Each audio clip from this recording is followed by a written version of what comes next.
Arlene Lowenstein has at times struggled to control her diabetes, but about 15 years ago, she took an important step by enrolling in a weight loss program. That really was, for me, I felt a lifesaver and a wonderful way to help me control my diabetes. Lowenstein wound up losing 40 pounds and, even more important, has kept it off. Sometimes you just need help. You need another person or someone in your family who's going to try to help with it. Dr. David Nathan is director of the Diabetes Center at Massachusetts General Hospital in Boston. He says about 30 million Americans have diabetes and another 80 million are at high risk. Being overweight is a huge risk factor.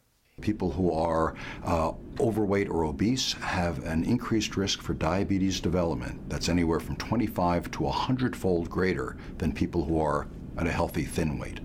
It turns out being overweight can have a cascade effect on health, opening the door to not just diabetes, but to an associated set of complications that can be damaging to the heart, known as metabolic syndrome. The term metabolic syndrome was invented to capture those risk factors that accompany diabetes. Those risk factors include high blood pressure, low levels of good cholesterol, high levels of lipids or fats in the blood, fat around the abdomen, and, of course, elevated blood sugar. Dr. Nathan says high blood sugar or diabetes seems to be a triggering factor for other symptoms of metabolic syndrome.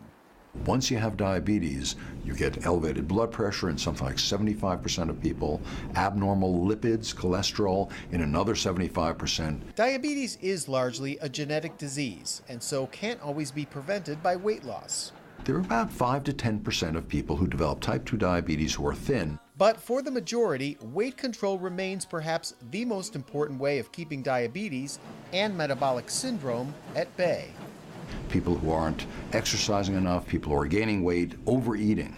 And if you reverse those factors, we can largely prevent the development of diabetes. In Boston, Jim Morelli for CNN.